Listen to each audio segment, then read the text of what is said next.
Aniket, you can start. Yes, sir. Is my screen visible right now? Yes, yes. Yeah. Okay. So good morning, everyone. Thank you, AIS and my mentor, Dr. Manav Jyoti Burman, sir, for giving me this opportunity to present in front of such an esteemed panel of judges. Without taking further of time, I'd like to present my case.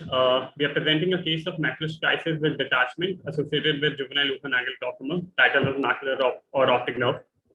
We present a case of a 13-year male presented to us with chief complaints of diminution of vision in both eyes for past 1 month, which was gradual and progressive to the present state and was painless in nature.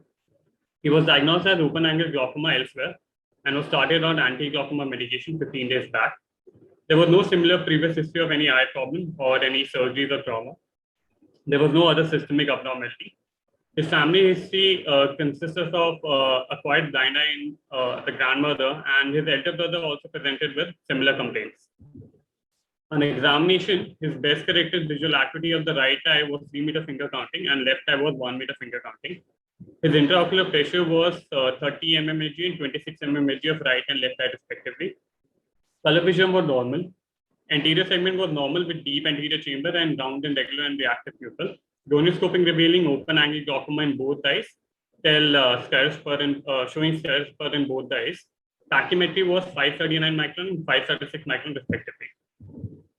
On posterior segment examination, it shows both eye had a pale disc with well-defined margins, with near total cupping and diffuse nerve fiber layer defect, showing a dull foveal defect with showing the extent of the striatic cavity as seen in this figure. On investigation, Humphrey 10/2 visual field analysis for both eye revealed an absolute scotoma. On fluorescein angiography demonstrating cavity of the retinal striatum with absence of leakage.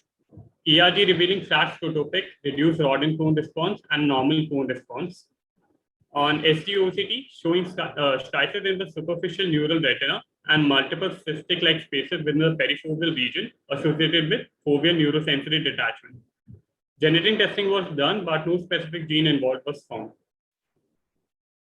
This is the figure showing the Humphrey's 10/2 visual field showing absolute scotoma in the both eyes, and the OCT picture showing striatum in the superficial neural retina and multiple cystic-like spaces within the perifoveal region associated with foveal neurosensory detachment. This is the ERG revealing a flat scotopic and a reduced rod and cone response. The fluorescein angiography demonstrating cavity of the retinal striatum with absence of the leakage. He was diagnosed as macular striatum with detachment associated with juvenile open-angle glaucoma and was put on maximum anti-glaucoma therapy. Filtration surgery was planned as and when required, and it was advised to follow up after 3 months. Thank you. I've concluded with my basic presentation. I'll request Dr. Manav Jyoti Burman, sir, to continue with the discussion slides. I'll stop sharing my slides, sir. What is best in your hand? Manav? Prime target is safety of patient. In Tornrexis, options are closing the eye and... No, can we stop that presentation from another? Yeah. Manav?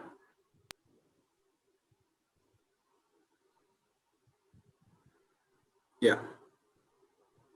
Can you see my Yes, slides? yes. No, we cannot see your slides. You have to share. Okay, sorry.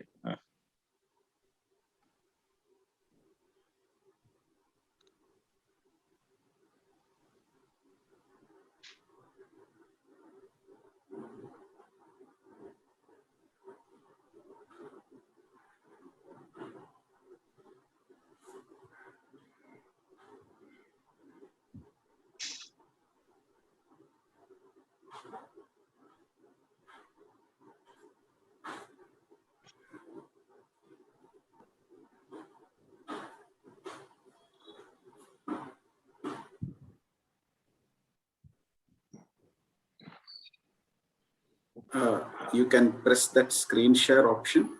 Yes.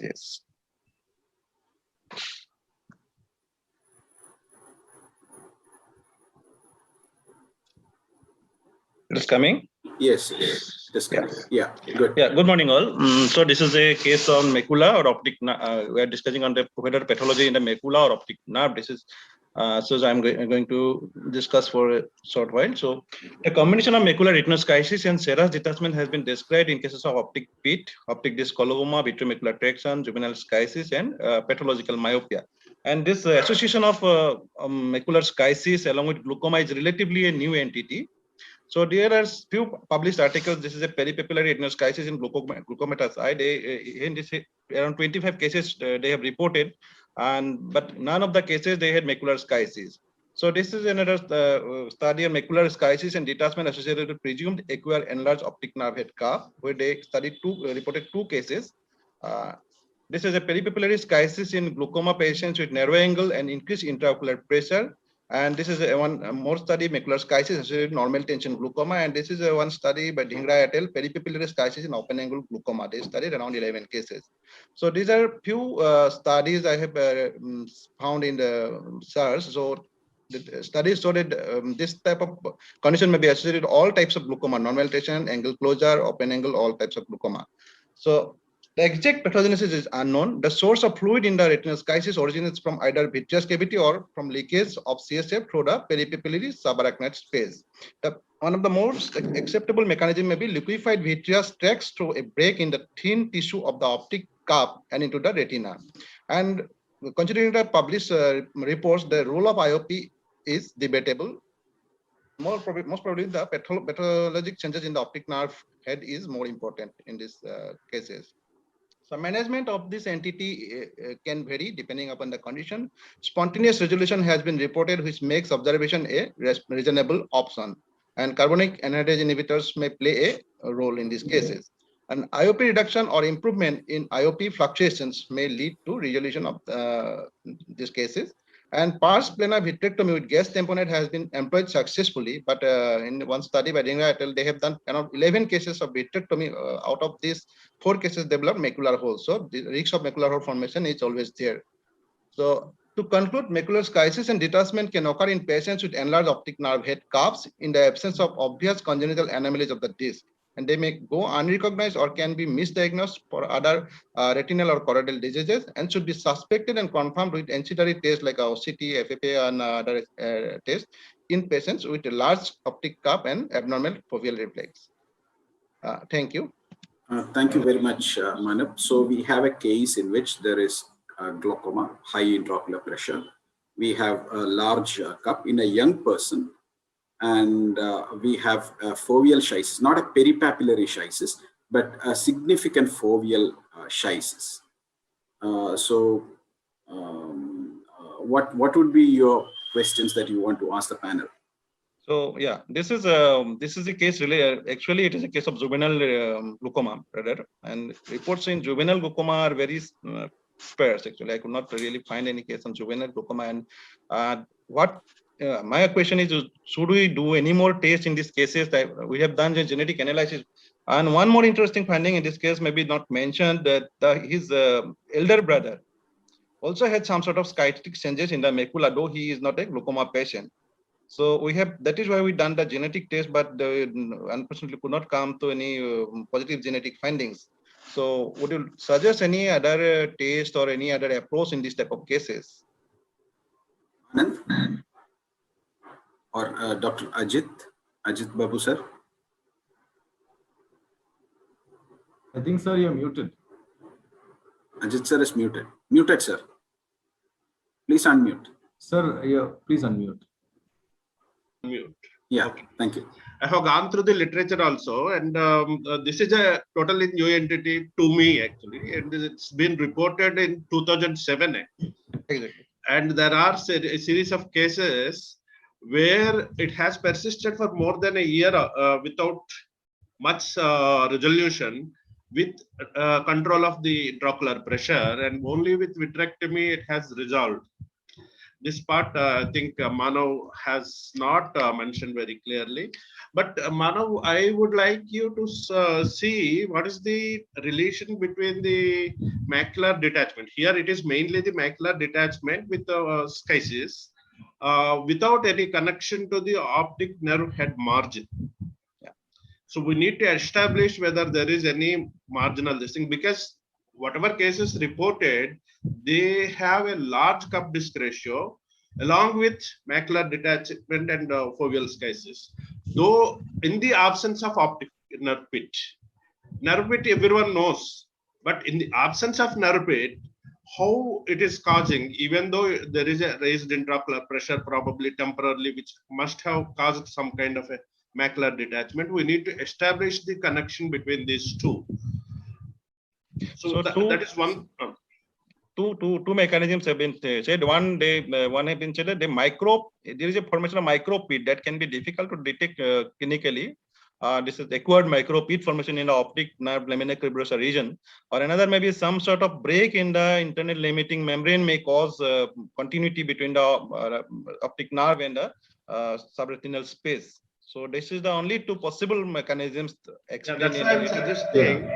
That's why I'm suggesting you go through the margin of the disc, whether there is any connection between the macular detachment and the margin of the disc. Okay. So, Have the cases described in literature all been in those where the optic, the cup was say 0.9 or so? yeah, Large That cups. would explain, you see, that's the same thing like creating a pit, no? exactly. Yeah, Yeah. it All is the way. only associated with large cups. Yeah. Exactly, So if exactly. you, You because mention whether it is 0.8, 0.9 then or you can always have a small yeah, pit being created in the last part yes, yes. because it's already that deep, and the lamina cribrosa is also very thinned out. So, Yeah, so And that- if you see this case also, the temporal margin is totally, there is no rim at all. so this Yeah. is also, So there is your very case much also was possibility. 0.9. I mean, it Yeah. was more or less a total cupping. Yeah, almost Total near It is total not cup. exactly 0.9, but the temporal rim is lost. Yeah. So, So the actually, possibility just to is always add, there. in normal glaucoma cases also, you can get acquired optic disc pits. Some of them can be buried pits. So you may not actually see it. This is a case where the cupping is so intense that the pit may be shoved deep down. So you may not see it.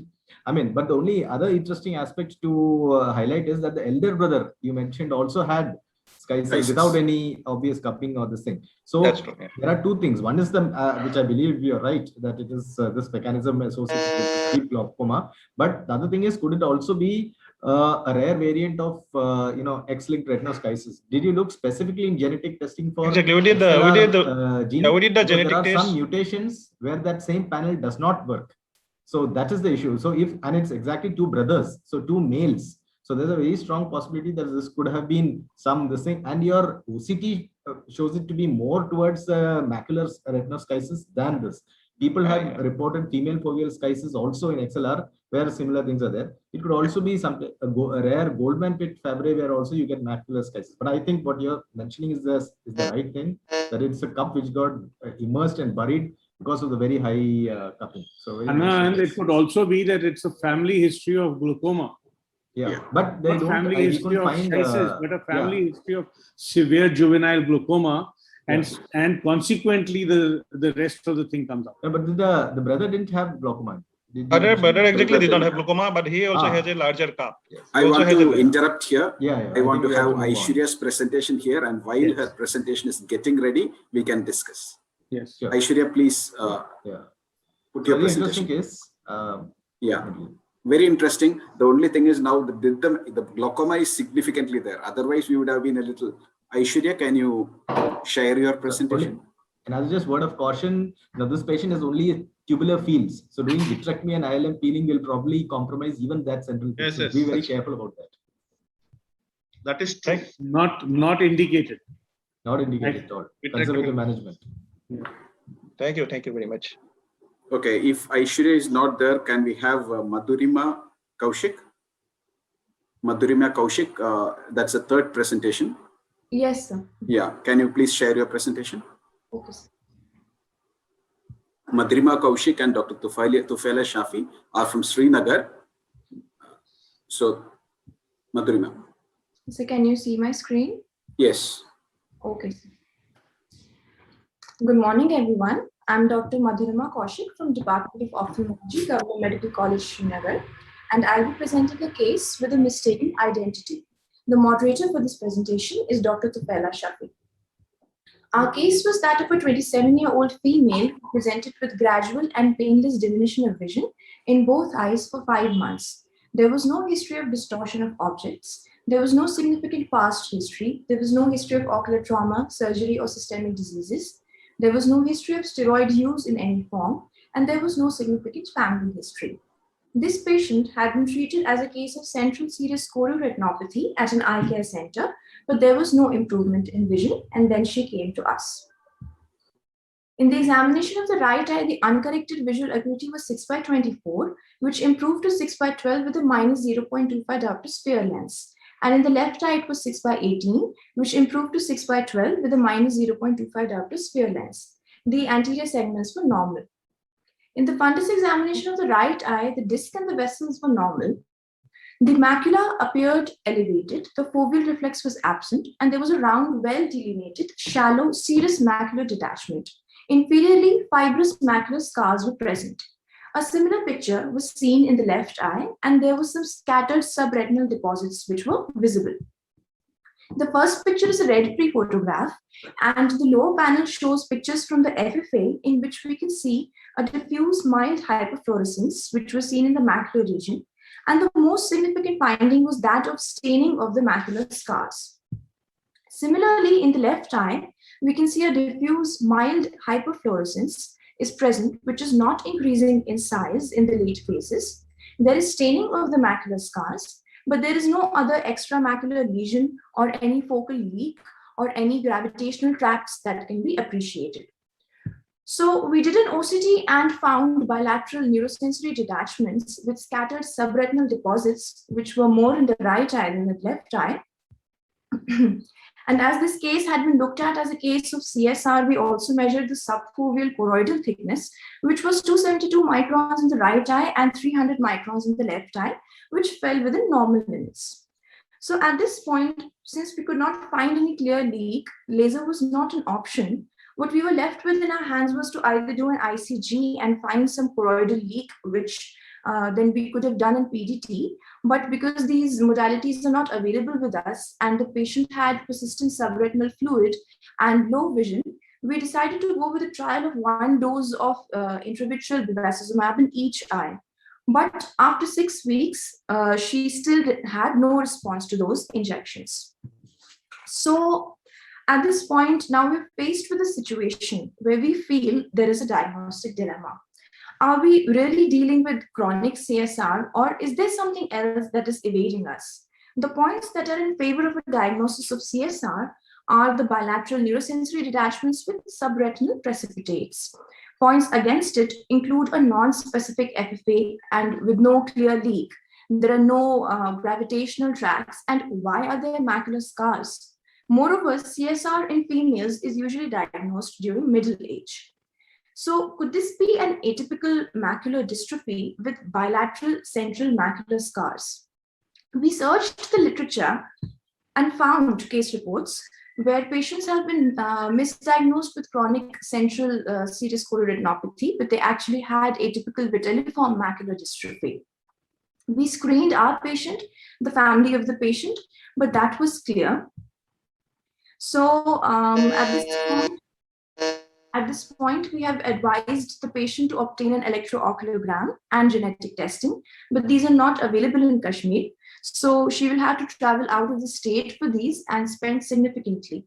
So are we on the right track? The case is open for discussion now. I request Dr. Tufela to take over from here.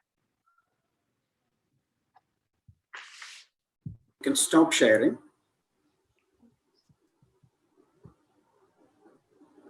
Tufela, you have a presentation. You have to unmute. You have to unmute.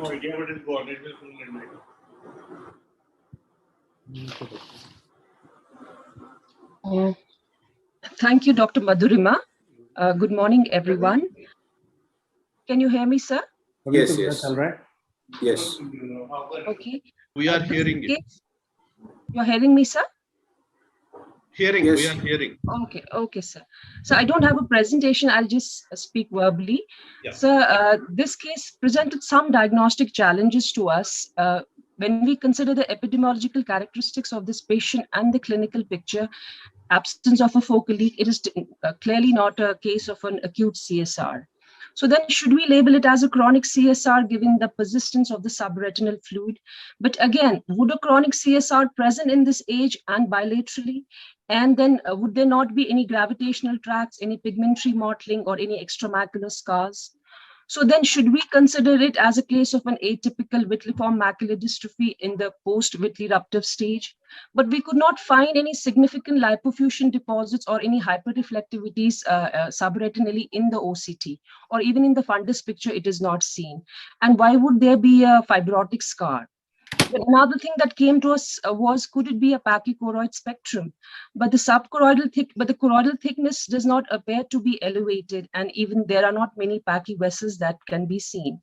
So at this stage, we are left with what do we actually have in hand? If it is an atypical Whittley-form macular dystrophy, then is it right to advise an EOG and genetic testing, considering the fact that there is a significant amount of cost involved, and also the patient will have to travel, and that too in the COVID circumstances? So how should we tailor our investigations further to this case? And what can we give to her, offer her, so that there is some resolution of the fluid and hopefully some mitigation of symptoms? Okay, Tufela. Thank you. Dr. Dinesh, would you like to take? Frankly speaking, I mean, if we have to talk in terms of being sure what we are dealing with, you would need an electrophysiological test. There is no way out of that. But if you say, all right, I mean, is there anything I have to do in this case? So the answer is no. There's nothing to be done at this moment. Whether it's BEST, whether it's chronic CSCR, at this stage, there is nothing, no intervention required. So I would not like to, I would say, let's get the testing done, then we see.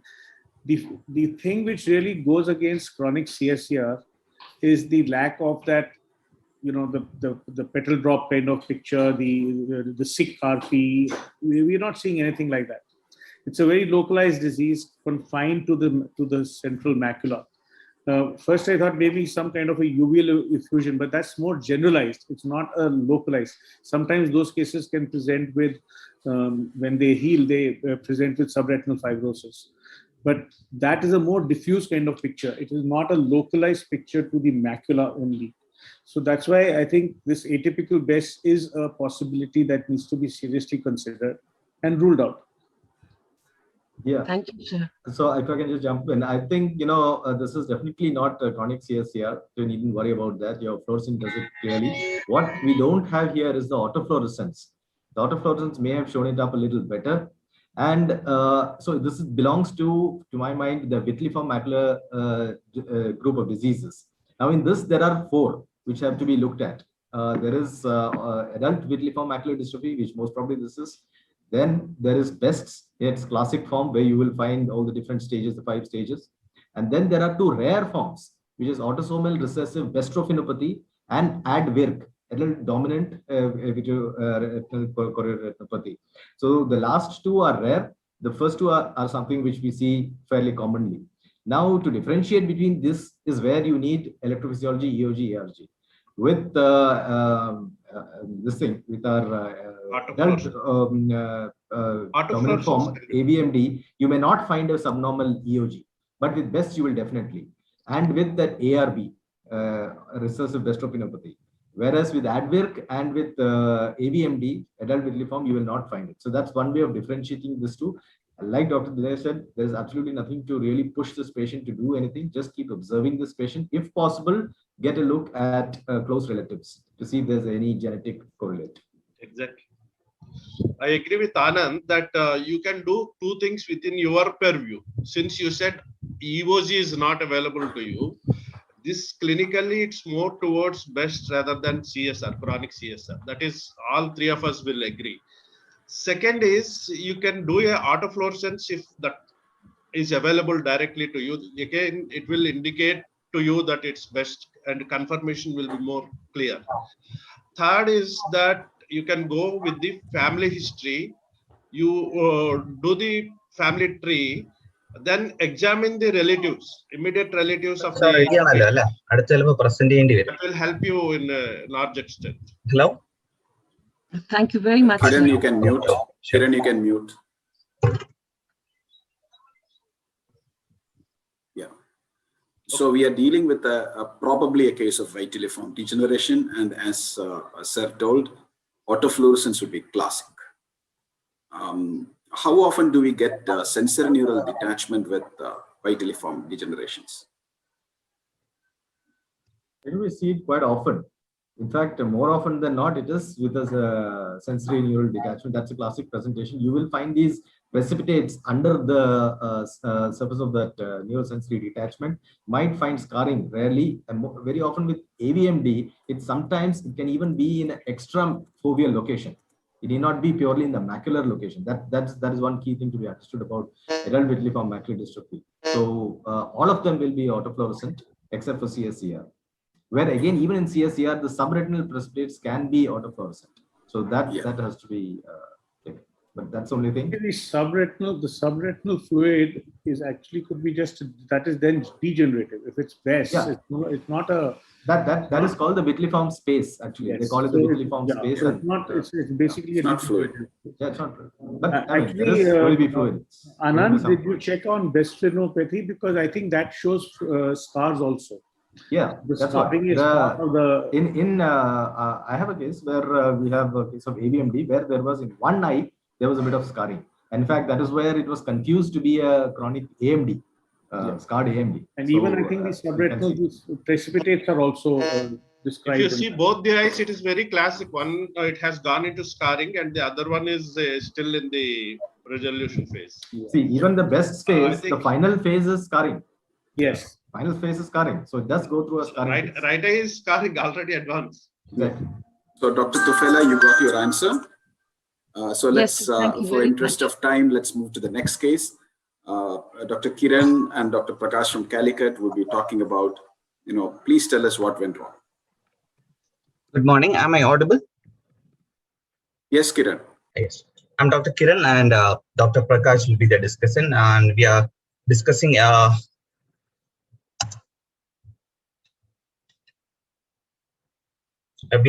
case of a 61-year-old female with no non-comorbidities, with blurring of vision of right eye more than left eye, and the best corrected visual acuity in the right eye was 618 and the left eye was 69.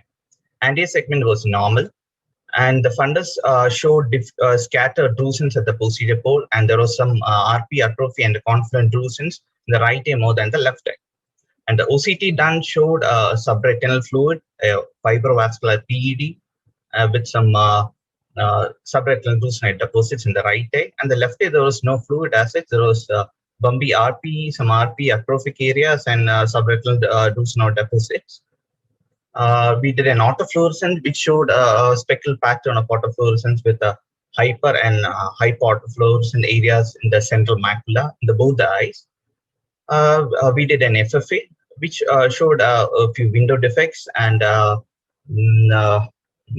stippled pattern of hyperfluorescence which increased in intensity and the size toward the late stages with staining of the drusen's in the right eye, and left eye didn't show any leakage.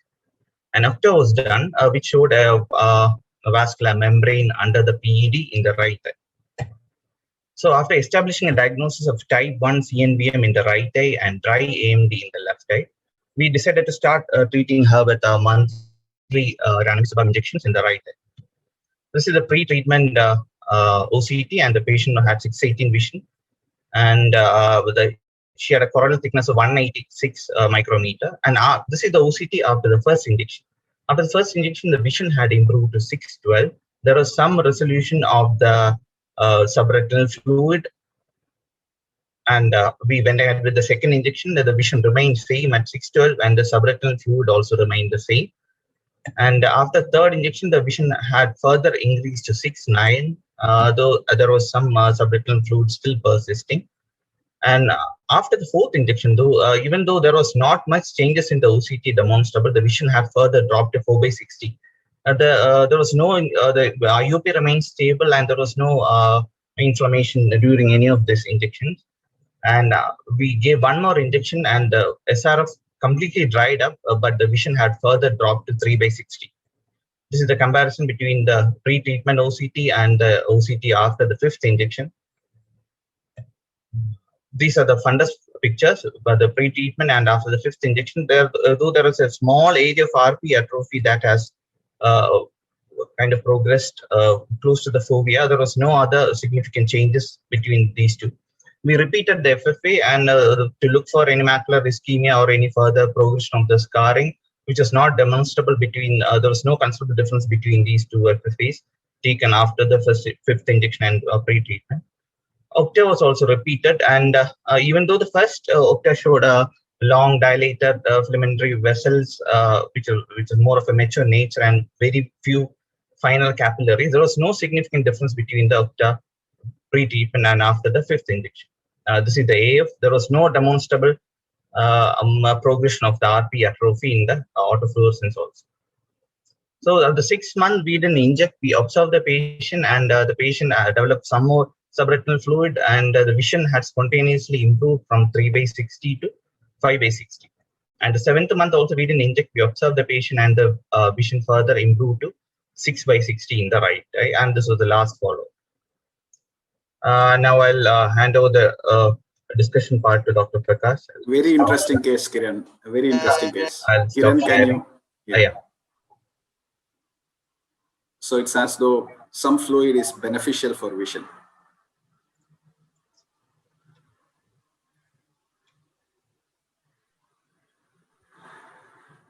Kiran, you can make it full screen. I mean, Prakash, you can make it full screen. Yeah, thank you, Gopal, and good morning to all the panelists. Thank you, Kiran. So we had, to summarize, a patient. So we had a patient with type 1 neovascular AMD with an SRF only phenotype, which means there was no intraretinal fluid, no heme, no exudates, no fibrosis.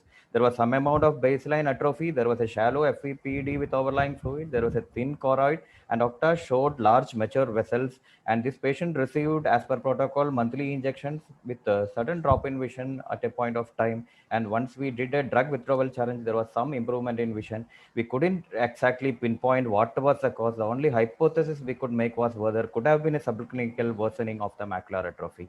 So the discussion is basically on macular atrophy in NAMD, and this is a term which has been reserved for atrophy developing in patients with NAMD who has been receiving intravitreal injections. And this is to be differentiated from the normal geographic atrophy, which is seen in dry AMD and which typically has a sharply demarcated irregular borders, whereas this doesn't have that kind of picture.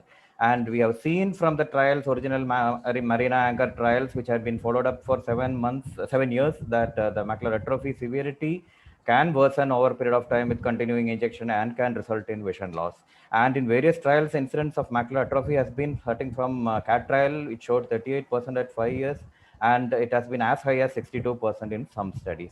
One of the studies with the least amount of macular atrophy at 5 years, that was 22.5%, was from this study where they had done a treat and extend regimen and they had tolerated some amount of SRF. So that comes us back to this debate. SRF, is it protective? So we feel in the absence of IRF, not all SRF is protective, but in the absence of intraretinal fluid, a purely SRF subtype of CNVM, SRF can be protective. And Catrial all started this argument with its showing that SRF is the absence of SRF, drying of macula is a risk factor for progression of geographic atrophy. So how does SRF work? We can only hypothesize. It can be a barrier which prevents photoreceptor getting damaged by the toxic effects of CNVM, or it could have neuroprotective factors promoting RPE survival. But the most supported theory is that the SRF itself is not protective, but in a patient with thin choroid where the choroid is already compromised, the CNVM vessels in the CNVM, the mature vessels in the type 1 CNVM itself is the support for the RPE overlying that as a neurotrophic thing. And the OCT, the SRF is only a biomarker which shows that this type 1 CNVM is supporting the RPE. So this has been substantiated by other studies, basically using OCTA, especially this study by Christenberry et al., where they showed that macular atrophy progresses very slowly if there is a fibrovascular PED, shallow fibrovascular PED with a type 1 CNVM inside that. And presence of SRF may be only when you reach a stage during your treatment where you have only SRF, that could be a good indicator that you have successfully treated the CNVM. And these type 1 CNVM can persist in a quiescent, non-infiltrative trophic state below the RPE for a very long time.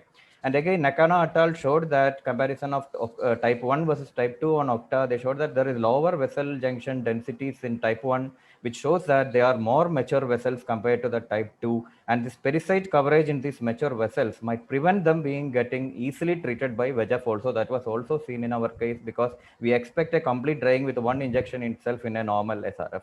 So this is again, even without a subgroup analysis, the treat and extend study where they have done, I mean, in a fluid study where they have done a treat and extend pattern and tolerated some fluid, they found that tolerating fluid in any CNVM is not way inferior to not tolerating CNVM, I mean SRF.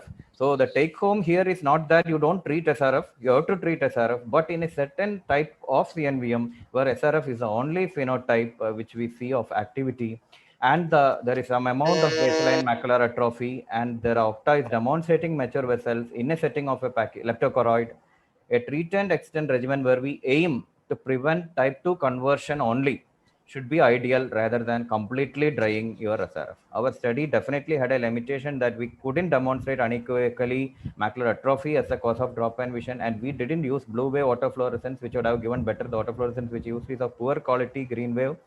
So, and also if we had better lower algorithms for Octa and OCT quantitative analysis, our questions would have been answered. But definitely we would like your opinion from the expert panel as to any other cause you can attribute for this drop-in vision or anything else on this subject matter. Thank you very much, Prakash. Thank you very much. Over to the esteemed panel.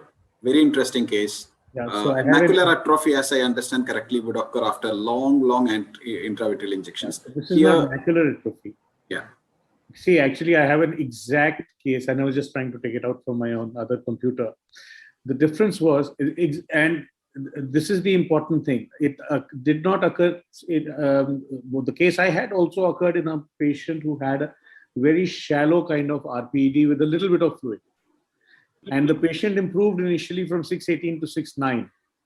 And then suddenly 3 days later, the patient's vision dropped to 4/60. Now there, I found a very definite cause. The patient had got a micro rip. And the micro rip actually caused, at that time, no increase in fluid occurred initially. But 1 month later, the fluid had increased. And then subsequently, whenever the fluid, I stopped treating after the first time. And when the fluid went off, the vision dropped. The fluid came back and the vision improved. And there was one more factor that I think occurred here, which I was just going through these slides. See, if the macula, when it settles down, ends up settling on an area that has scarring, the vision will go. That can happen in classic CNVMs also. So even in a classic CNVM, sometimes you'll see the patient, if the main part of the CNVM and the foveal center coincide, then sometimes the vision can go once the fluid goes, but you don't have a choice. The question is, did you do something wrong? No, our first attempt is to decrease to remove the fluid. If the fluid doesn't go away, then the second thing is to maintain the fluid. The thing is, your fluid went away. Now, so you can't say that I wouldn't try to remove the fluid, because then you will end up under treating all your patients. So you can't give a wrong message because of that. This kind of situation happens once in maybe 500,000 cases, because I can tell you I have only one such case in all these years. And I do show it as this thing that sometimes fluid can be good. So yes, you can show it as a factor that sometimes fluid could have a positive role. But in your case also the same thing is there. While the fluid was still there, the vision had already dropped. So it's not that the fluid went away and the vision dropped. It just dropped further when the fluid went away completely. And I think that's what happens when it goes and settles completely onto the underlying area, which is abnormal. Then the fluid is playing that protective role because it's giving a rich nutrients over there. The moment it settles right onto a area which is already atrophic completely, now that cannot be given. So that's when the fluid, the vision can drop. So this can happen once in a while, and you will see this happening once in a while. But this cannot be the rationale for not treating a fluid which is going away. If the fluid Point. doesn't go away, you stabilize. Yeah, point well taken, sir. Dr. Ajit Babu, any additional comments? There was a scarring which is growing into the foveal center. If you see the fundus photograph, Yes. that could be one of the reasons for drop in vision. And the fluid, the amount of fluid is very, very minimal here. This amount of fluid requires a close observation rather than re-injections. The third suggestion is RP autofluorescence you could have done to see whether there is any active area of atrophy. If that is there, that will be a caution for you to go for re-injections. You observe some kind of a guard before re-injecting very frequently. Yeah, Ajit Babu, you mentioned a very good point, because I saw that after the fifth injection, you actually have scarring. Yes. I don't know if you have the photographs after the third injection, because maybe the clue could be if after the third injection you had found that this was already setting in, then maybe one should have some caution towards giving more injections. Exactly. If you see third injection and fifth injection, the amount of scar has increased. No, but photograph is not there, no? There's no photograph. It is there. He has given. No, he has given some photographs to us, but he has shown serial photographs. Now we have a photograph every visit. Yeah. Okay, so yeah, so that can give the first clue that there's something wrong happening there. Thank Okay, you. for I interest think of you have time, done let us move on. good job. These are the 2-3 things requires adjustment. That's it. Thank you, Ajit. sir. Aishwarya, can you share your presentation? And thank you, Talwar sir. Yes, sir. Is my screen visible? Yes. Okay. So I would like to, one second, sorry. So I would like to, I would like to present the case of a 17-year-old girl who came to our OPD with sudden painless diminution of vision since 2 days in her right eye. She had no other complaints, no previous history of pain or redness or irritation before the episode, and she had no trauma history. She didn't say that she had flashes, floaters, and she had not, and it was a generalized decrease in vision, not in any particular quadrant. Her medical history was rather unremarkable, no comorbidities, no systemic illnesses. And since she presented to us during the lockdown, we took a detailed history of COVID-19 and we had her fill out the protocol form. Everything was negative. And her father was diabetic and her grandfather was diabetic. And her grandfather also had a rhegmatogenous retinal detachment, which was surgically managed at the time 10 years ago. And now he is doing well. So the visual acuity unaided was 624 in the right eye with N24 for near vision. Left eye was 6.6. And the intraocular pressure was 16 millimeters of mercury. And the anterior segment was normal. And the pupil was direct consensual reflex was present, and there was no RAPD. The lens was clear. The retina examination showed us that there was this picture with the disc swelling and splinter hemorrhages all around the disc, and there was blurring of margins of all the margins of the disc, and there were a lot of flame-shaped hemorrhages all around in all quadrants of the retina, and the veins were tortuous and dilated. And there were hard exudates arranged like a macular star at the macula. And there was a typical splash tomato kind of an appearance with retinal thickening noted at the macula with cystoid macular edema. This is the red-free picture, which also shows. So an OCT was done, which showed a neurosensory detachment along with a cystoid macular edema. So we came to the conclusion that this is a central retinal vein occlusion because the clinical picture was quite obvious and there was a cystoid macular edema.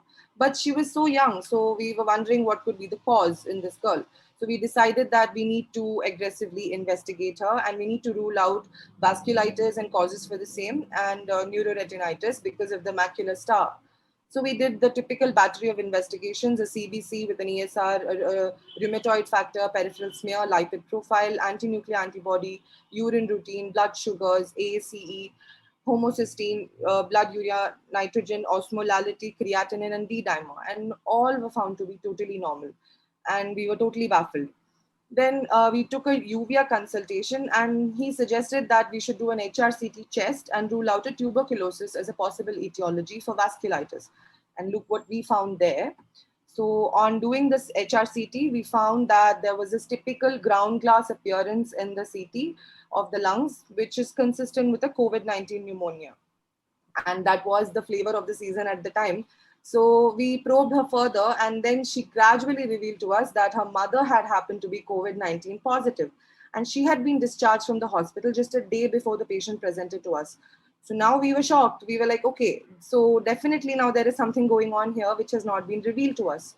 So we decided to take a detailed and a more thorough history. We spoke to all the family members, side by side, and we discovered and unearthed gradually that the patient had a fever 21 days before the presentation, for which she had taken some antibiotics and some NSAIDs and some arsenic album, homeopathic medication.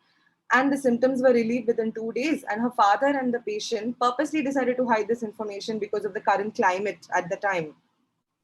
So innocent until proven guilty, yes, she was subjected to COVID-19 immunoglobulin test, IgG, and it came back positive against novel coronavirus 2019.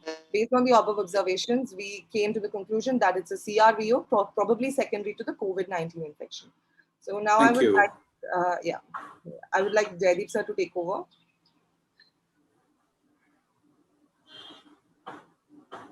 Yeah, Dr. Jaideep. Yeah, good morning. Thank you, Dr. Pillai and AIOS for having this case here. So I'll just quickly go through I think Aishwarya has presented the case quite well, and I'll just go through the discussion part. She was treated with, she has not covered this, but she was treated with anti-VEGF injections, and she responded quite well to the injections, and there was good resolution, and she, at last follow-up, she is 6/6 and 6. She came this week, so it's been a 1-year follow-up now. So what I wanted to highlight here is that at that point of time, this was June last year, we hardly had any case reports or any cases where retinal vascular occlusions were noted after COVID-19.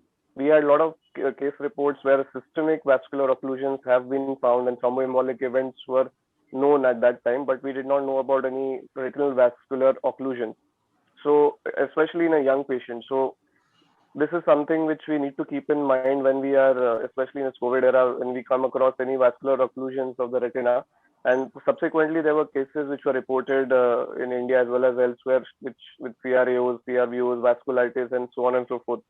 So it's an important thing to keep in mind when we come across patients who may be asymptomatic like this one and may not reveal history of any contact with COVID-19 patients or themselves having been tested for COVID-19. So the possible mechanisms could be the way it is systemically. One could be inflammatory response, that is after the cytokine storm. The other one could be just increased thromboembolic phenomenon secondary to the acute phase reactants like D-dimer and LDH and ferritin increasing, causing a hypercoagulable state. And lastly, it just could be something like a vasospastic event, which is temporary, because this patient improved very, very well. I mean, it was not something which we usually see with a CRVO recovering to 6/6. So this could be the possible mechanisms. So the question is, should we keep in mind testing for COVID-19 or for all patients to present to us with retinal vascular occlusions? And is there any role of putting these patients on any prophylactic therapy for preventing vascular occlusions in other parts of the body or the other eye? Normally, we know patients who are morbidly ill and are in ICU with COVID-19, they normally are put on these. But what about these asymptomatic patients? Should we consider putting them on anything? So these are the questions to the panelists. Thank you. Thank you very much, Jaideep. Thank you very much. You can stop sharing.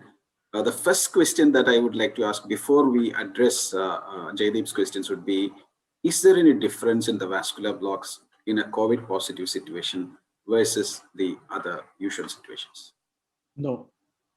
But the first case I saw last year was actually a combined CRVO with a BRAO. So combined blocks probably can occur in these patients. But after that, and then you have the whole spectrum. So after that, I have seen patients with early venous stasis retinopathy as the other end of the spectrum. And you and you can have patients in between with only a BRVO or only a CRVO. So all these forms of blocks will be there. The important thing is, keep in mind, these are younger people. See, when it occurs in a 60-year-old, you don't bother about the etiology. When you get it in a young patient, it is, and you have to look for some kind of inflammatory pathology, or actually what the whole panel is, look for causes of congenital or acquired hypercoagulability states. That is the statement. Now, basically, any patient who presents in this age, the panel which you've done is actually not a complete panel. The complete panel includes, and this is what I tell in all my to all my residents, it's protein C, protein S. These are for congenital hypercoagulable states. Factor V Leiden, and then you come to homocystinemia, and then you come to antiphospholipid antibodies, especially the cardiolipin antibodies and lupus anticoagulant. In fact, even for COVID, you should look for antiphospholipid antibodies, because the mechanism is through that. It's antiviral antibodies which end up creating this hypercoagulable state, and then this whole process starts off. So it's the COVID antibodies give us the clue that this is related to COVID. You will not have a positive COVID antigen test at that time. And then the other causes, the importance of these is because if there's an inflammatory pathology going on, steroids would work. You don't need to give anti-VEGF. In fact, what the question I want to ask, after the first injection, the foveal contour had normalized. There was no fluid. Why were more injections given? See, if you see the sequence, it's great that the vision improved. But the point is, if I see no fluid in a CRVO, this is not an ARMD patient, would I give a second injection? So I want to understand what was the rationale for giving. In fact, for my own understanding, for my own to understand when I should give a second injection. Okay, Dr. Jaideep, can you? Yeah, I'll just quickly answer that. So actually, first part I will answer. So we did antiphospholipid antibody and basic and coagulation profile, but that was normal. We did not do protein C and protein S and factor V Leiden, but we did APLA, and that was normal. Homocysteine, plasma homocysteine was normal. Again, answering the second part, the representative image given by Aishwarya is not actually after the first injection. There was still some edema after the first injection, and vision has improved only by 1 line to 618 from 624. So we gave the second injection. After the second injection, I stopped injecting because the foveal contour almost came back to normal. There were few cystic spaces, no SRF, and vision had improved to 6-9 parts. But then after 2 months, she came back again with an increased edema and drop in vision, after which I gave the third injection, that is 2 months after the second one. And then again, there was a 3-month gap when she was maintaining, but somewhere in December, again, she came with a drop in vision with some cystic spaces. And so the fourth injection was given, after which she has not received any injection. So after that, she has maintained, and recently she's 6 parts and fixed.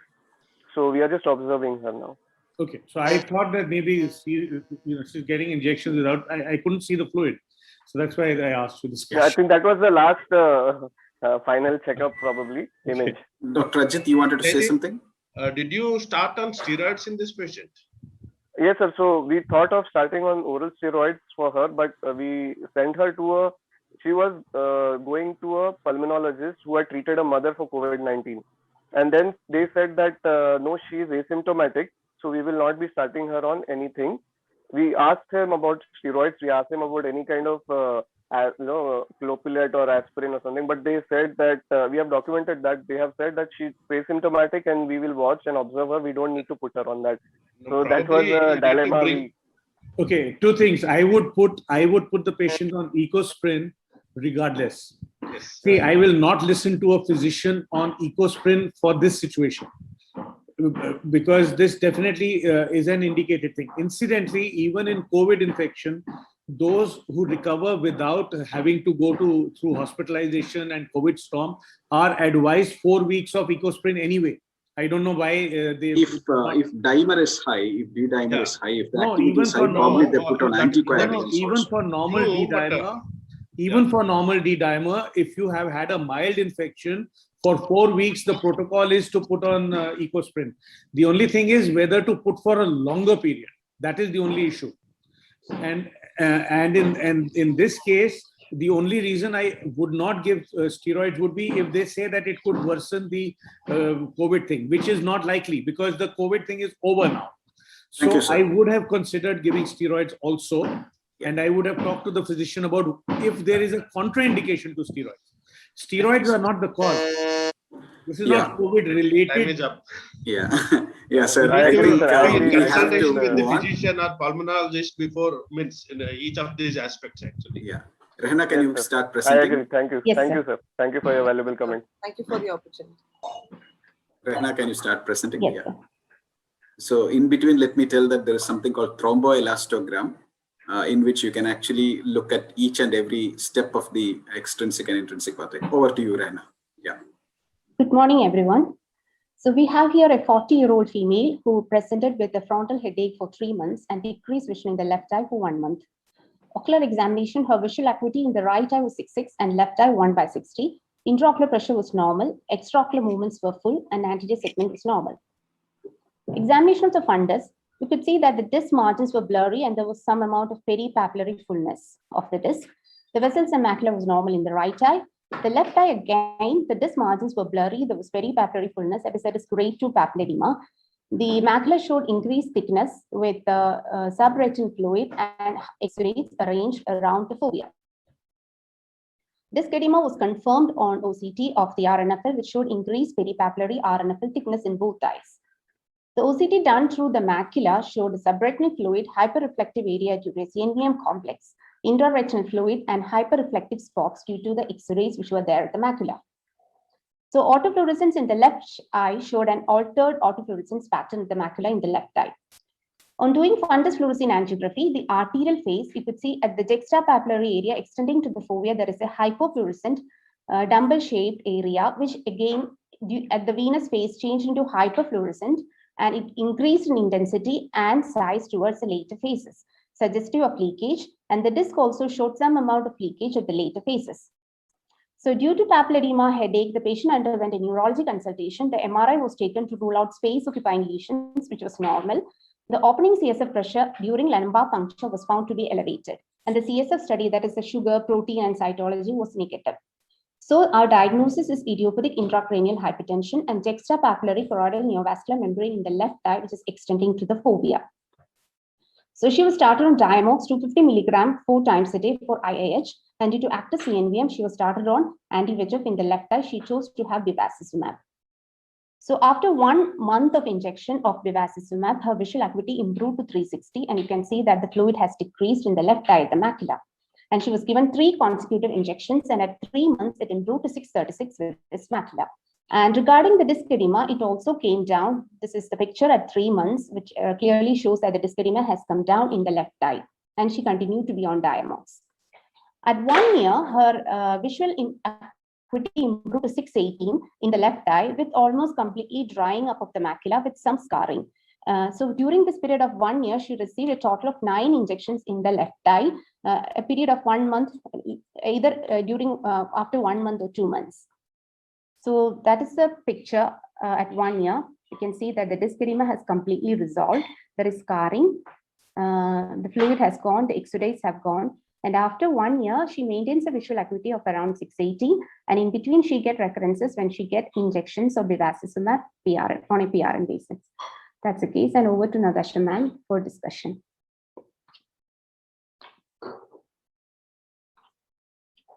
Interesting case. Natasha.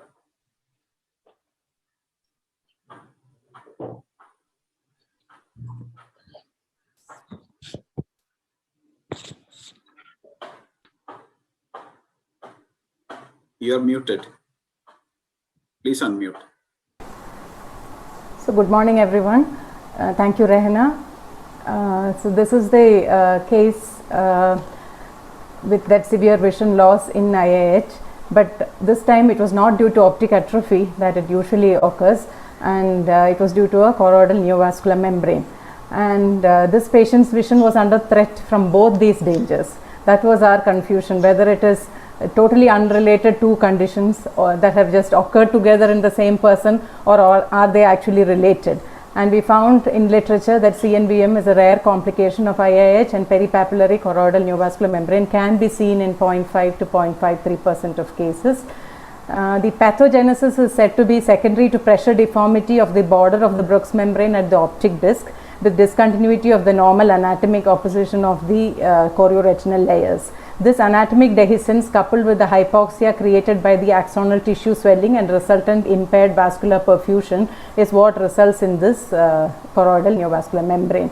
It has been reported as early as 2006 with a series of patients with IIH, of which 6 patients had this SRNVM, and there have been a couple of case reports in which again they have shown that there is actually an association between peripapillary CNVMs along with IIH. And then there is also in the literature that it will resolve without treatment, but that was maybe in the early days of anti-VEGF. So once anti-VEGFs have come in, most people have actually treated with anti-VEGF injections. This is again a series of case reports that have come about the same case. There has also been a reported case of juxtapapillary CNVM in patient with optic neuritis. So it seems that any kind of anatomical swelling in that area predisposes to a peripapillary CNVM. So my questions to the panel were, what experience do you have with these patients having CNVM, and how was the response to treatment? And in this case, when you think that some of the papilledema itself can produce this macular edema and star, what are the things that we should look at to suspect that there may be a secondary CNVM, except of course when the OCT gives you the key. Clinically, when should we suspect? Looking forward to your comments. I'm going to set the cat among the pigeons. You look at your fluorescein angiogram, you have hypofluorescence, and I think that was mentioned by the presenter also. You have hypofluorescence in the early phase and hyperfluorescence in the late phase. Now, if you go back to fluorescein angiogram, unfortunately nobody bothers about it. This is a classic picture of a choroiditis. It does not happen in a CNVM. You only get, if you have a CNVM and if you have a classic CNVM, you have early hyperfluorescence, which is, you have early hyperfluorescence, possibly with a net or without a net. You don't, and then it becomes more intense in the late phase.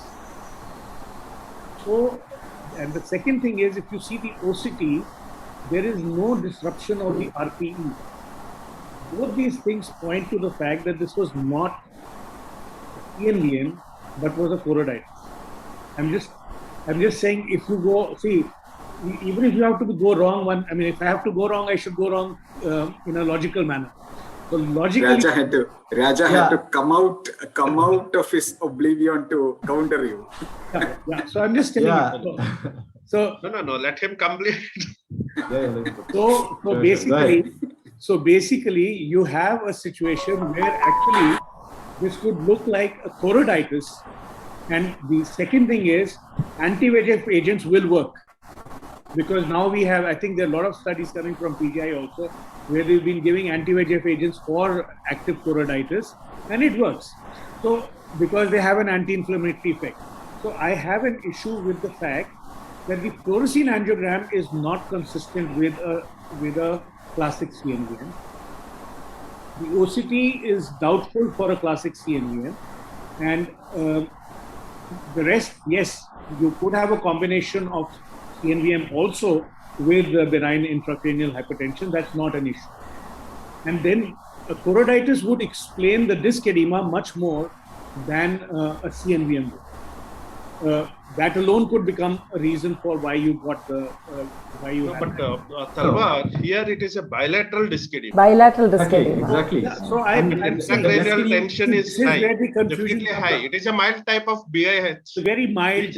Which classically treated with Diamox QID 250 milligrams. And it's a very mild. Fine with BIH. Okay, for that condition. Very mild. And it can be coexistent.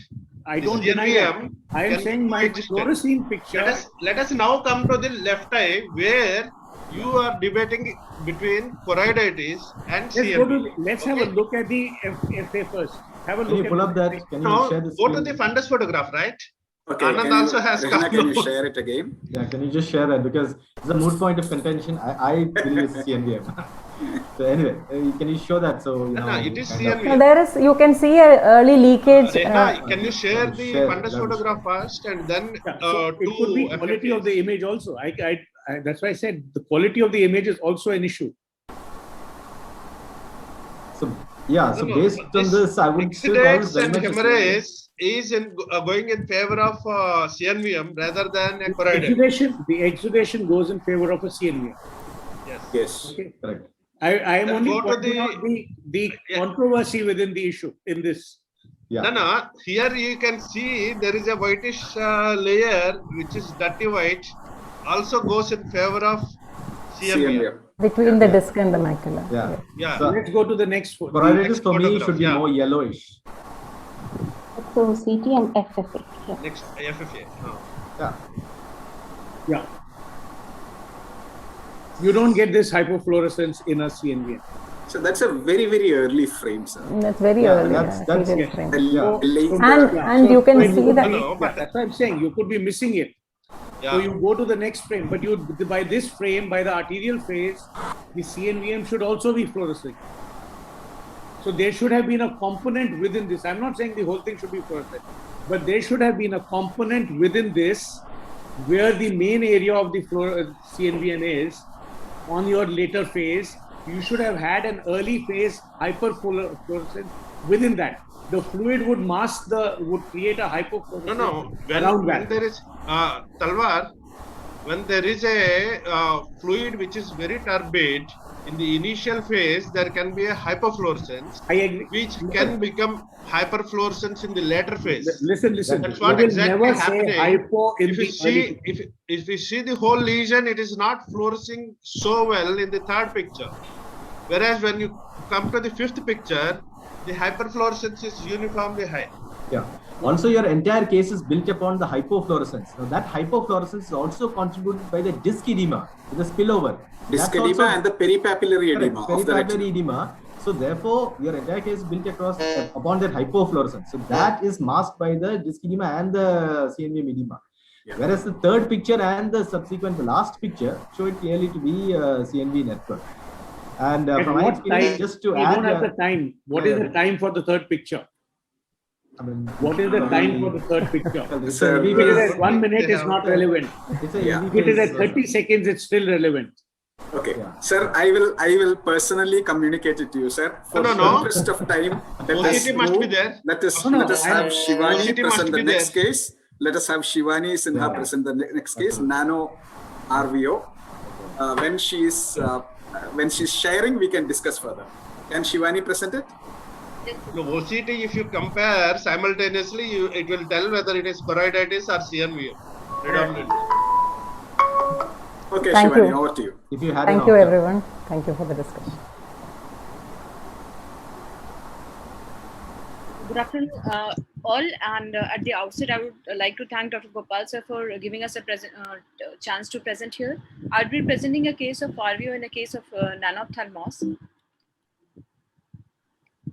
So, a 51-year-old male presented with rapidly progressive painless diminution of vision right eye for, since 2 weeks with no relevant past history. The general and systemic examinations were within normal limits.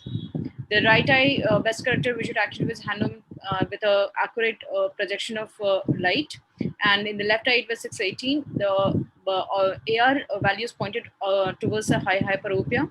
The conjunctiva and cornea were within normal limits. Anterior chamber was shallow, and the pupil was round in shape with a RPD, and the gonioscopy revealed a positional angle closure with a normal IOP. On fundus evaluation, there were multiple flame-shaped hemorrhages in all the 4 quadrants, suggestive of central lateral vein occlusion with an apparently normal left eye fundus evaluation. All the lab investigations were within normal limits. The OCT macula revealed a thickened central macular thickness of approximately 922 microns, whereas in the left eye, it revealed a papillomacular fold, and the CMT was thickened in this eye also. This is pathognomic of the nanophthalmic eyes. So a high hyperopia led to other ancillary investigations. The ultrasound B scan was done and we found out a shortened axial length in both the eyes with a thickened sclerochoroidal thickness. In both the eyes, the UBM revealed increased irodolenticular opposition and a relative pupillary block in both the eyes. There was no evidence of supraciliary effusion in both the eyes. The anterior segment OCT revealed a central corneal thickness of 5 and 12 microns in the right eye and 5 and 21 in the left eye, which was less compared to 545, which is taken as normative in most of the eyes. This is the overview of the optical biometry, and we can see the axial length is reduced with the central corneal thickness, which is decreased, and the horizontal corneal diameter, which is also decreased in this patient. So we had a different. We came to a provisional diagnosis of nanophthalmos with right eye CRVO. So we proceeded to do Nd:YAG laser peripheral iridotomy to relieve the pupillary block, and then moved to give intravitreal anti-VEGF injection. And this is the photograph after 1 month of injection, where we can see the resolution of macular edema, but the patient was lost to follow-up due to COVID. Thank you. So progressing with the discussion part, Shivani, can you help me with the slides? Yes, sir. So the differential diagnosis can be nanophthalmos with a right eye CRVO or a posterior microphthalmos with CRVO. So the points in favor were high hypermetropia, reduced axial length, shallow IC, occludable angles, large lens, and increased sclerochoroidal thickness. So we came to a provisional diagnosis of a nanophthalmos with a right eye CRVO in view of the anterior segment findings. Next slide, please. There are few case reports in the study, few on PubMed search, which have correlated nanophthalmos with hemiretinal, but because of the rarity of the disease, there are not much literature available. Next slide, please. There are few other reports also and case series which have correlated an axial length, refractive error, and keratometry with predispositions to RVOs. So in order to hypothesize, we have a hyperopic eye with a short axial length. So it might lead to a small lamina cribrosa. The crowding can be crowding at the lamina cribrosa with a thick sclera and a narrow scleral canal. And this may lead to a relative mechanical blockage in the vein and turbulence of the flow in the vein, causing a thrombus, predisposing to a nidus of thrombus formation, and it may lead to an RVO. Yeah. So what are the points to ponder in nanophthalmos and to our expert panelists is that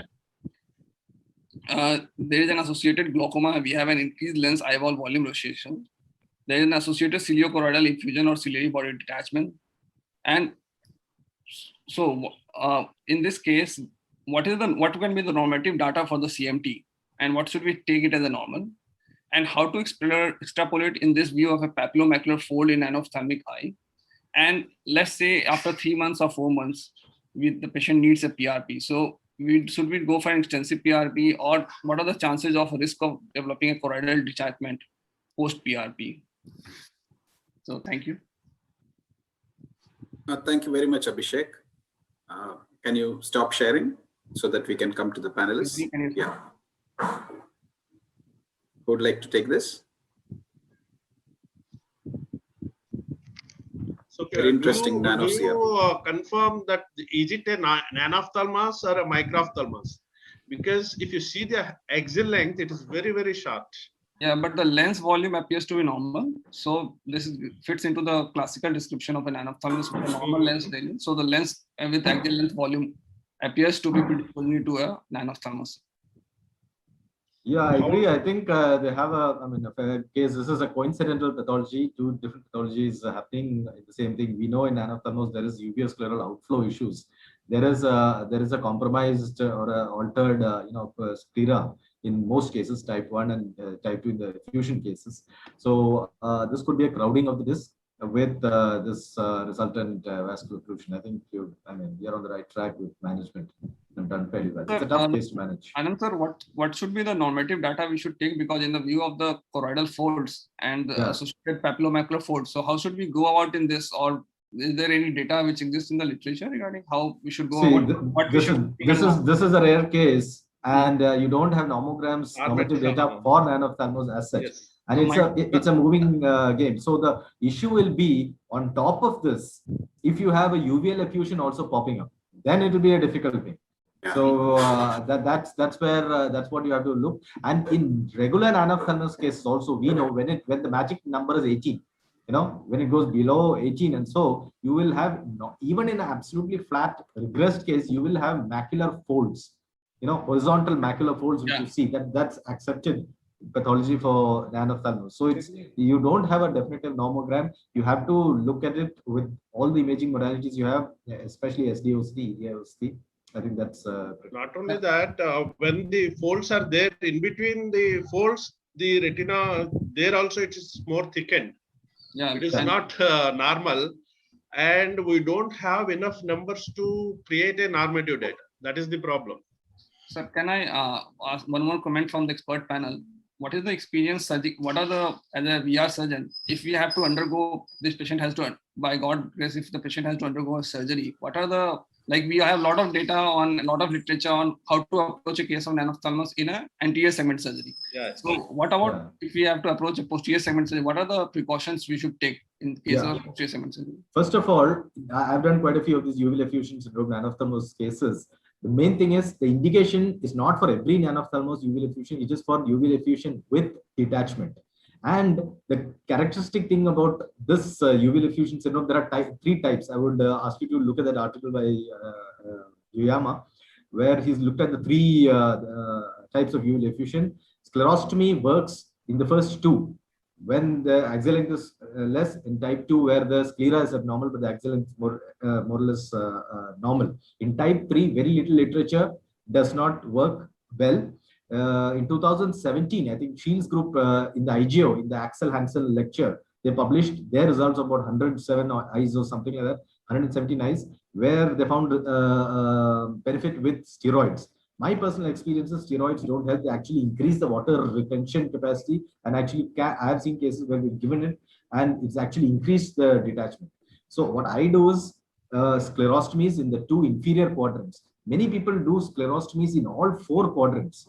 I don't see the point of doing sclerostomies in the upper quadrants when the detachment is inferior. In fact, you can cause, there's a very high chance of causing retinal and vitreous incarceration. I just did a case about a month back. And even if you have vitreous incarceration, that you don't worry. The fluid will just drain. When you make a sclerotomy, make sure you diathemize the margins over in the flaps so that there is a continuous egress of fluids. So these are definite. Thank you, Anand. For lack of time, let us move to the last speaker, Krishna Teja Palla. Can you share your presentation? Thank you, sir. Thank you, Abhishek.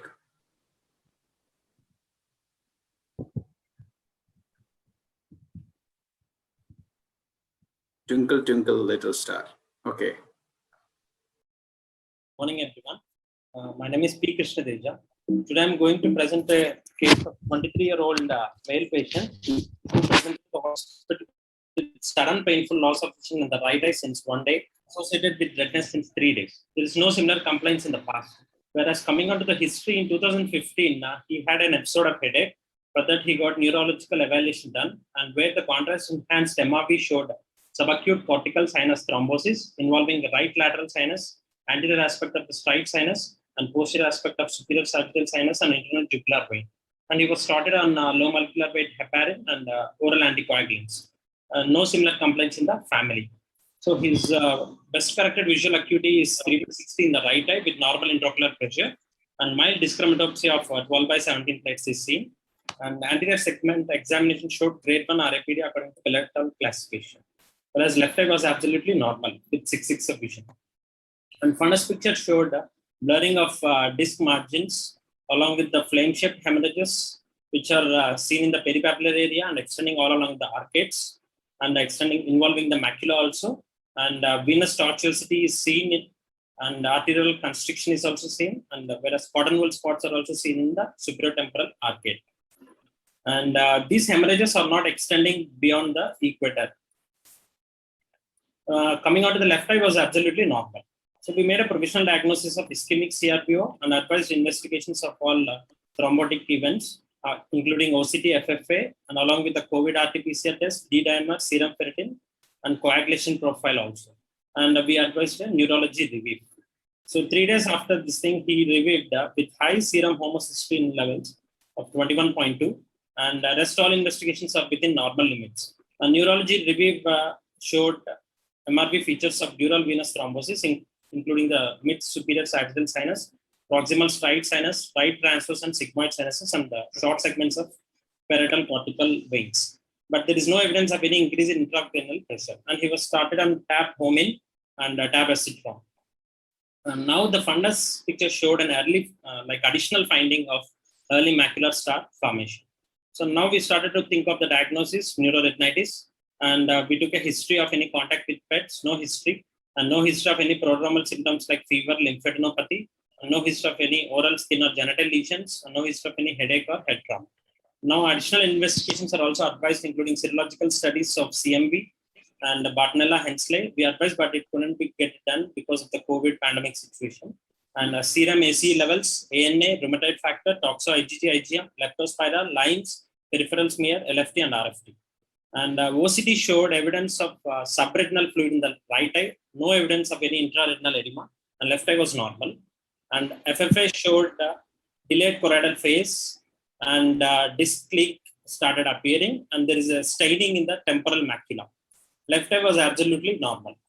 And block fluorescence is seen pertaining to the hemorrhages, intraretinal hemorrhages.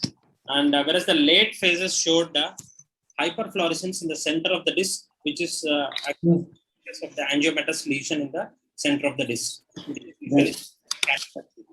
So now we made a provisional diagnosis of presumed scratch disease, second PRBO in the right eye, and tap doxy 100 mg BD for 2 weeks. So 1 month after this thing, so complete resolution of subretinal fluid is seen, and the left eye was normal, remains the same. And all the hemorrhages started slowly resolving, with macular star also resolving.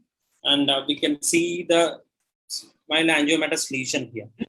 And 2 months post observation, DCVA improved to 6-9 parts, and disc edema also showing the resolution, and whereas flame shaped hemorrhages are completely resolved.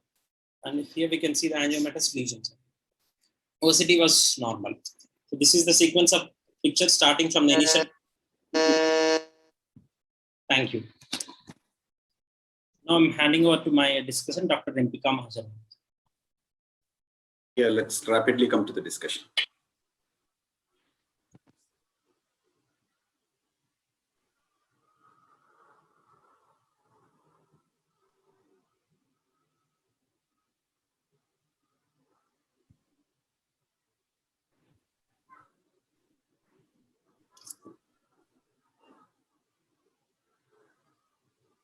Am I audible?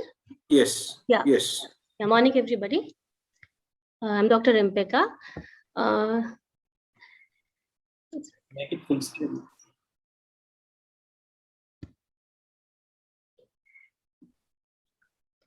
This is an interesting case, actually. The patient is a young patient. He has a history of dural vein thrombosis in the past in 2015. So the features which we made us to think about it as being neuroretinitis was a macular star formation, and there was a massive loss of vision with only mild RAPD, which is typical of neuroretinitis, and there was an angiomatous lesion on the disc on FFA, which persisted for quite some time. So even at 2 months follow-up, we could see that angiomatous lesion, and there was an absence of intraretinal edema.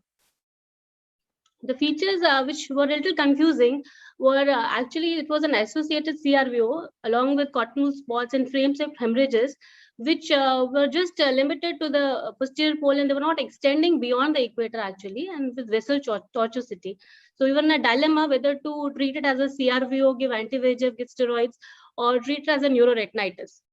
The presence of a history of dural vein thrombosis was without a raised ICT was again atypical of neuroretinitis. There was no history of contact with the pets, no history of any prodromal symptoms. So we thought this is an interesting case because the features were not typical of CRVO and neither very typical of neuroretinitis. So it was neuroretinitis along with CRVO. And there are case reports actually, I just went through the literature when cat scratch disease, neuroretinitis along with venous sinus thrombosis. So in this, they had a raised ICT and with the neuroretinitis in both the eyes. One more case report I could find out was possible cat scratch disease causing neuroretinitis with CRVO in a child. So all these cases they treated with antibiotics and it resolved. So while so I just wanted to ask our experts kindly just opine like whether what to do, like whether to just wait and start the antibiotics and wait for it to resolve, or actively aggressively start with anti-VEGFs or steroids. So, and how frequent is it to see fundus features of neuroretinitis in patients who do not have any history of contact with pets and no systemic prodromal symptoms? And is there an association between dural vein sinus thrombosis and neuroretinitis, and how common is it? Thank you. You know, in principle, if you can make one diagnosis, you should try to make one diagnosis. It's more likely that you'll be right when you make one diagnosis explaining everything, rather than multiple diagnoses to explain the same thing. So I would rather go in favor of that the exudates in the macula just happened as a consequence, rather than saying that is a separate neuroretinitis. You already have a picture which explains a hypercoagulability syndrome in the entire body. So that would take care of everything, whether it is the dural sinus thrombosis or whether it is the CRVO. It all comes together. And if it all comes together, then when any edema, neurosensory or intraretinal absorbs, you could always have hard exudate forming part of the syndrome. So I would go in favor of a single pathology. I would not think in terms of two pathologies in this. But if you see the clinical picture here, superior temporal, you have said hard exudates, that those are not hard exudates. They are infective exudates which are there surrounding the retinal vessel. That's most probably the vein. So it is definitely an inflammatory etiology. And you need to go and investigate all the causes of inflammatory vasculitis. And then that's how it's proved to be inflammatory later on. But in the very beginning itself, it is pointed that it is an inflammatory, and you need to rule out all the infections. So what is the inflammatory? You go to the first picture. No. What is the what proves it to be? I think we are running out of time. We are running out of time. I'll just suggest one test: immunofluorescent antibody test. It's the only one which can really tell you have Bartonellosis or cat scratch. Rest everything is very difficult. With that point, let us. Clinically, the first picture itself is an indicator. So you did not go through all that. Yeah, you are observant. Yeah, I know that with panelists like Ajit Babu sir and Dinesh Talwar and Anand, one day is not enough for 7 cases. But let us move on. Rupak Kanti Vishwas is actually waiting. Over to you, Rupak. Thank you very much, all panelists, all presenters, Thank and you, all Gopal, discussants. for including us. Thank you very much. Great job, all the presenters, discussants.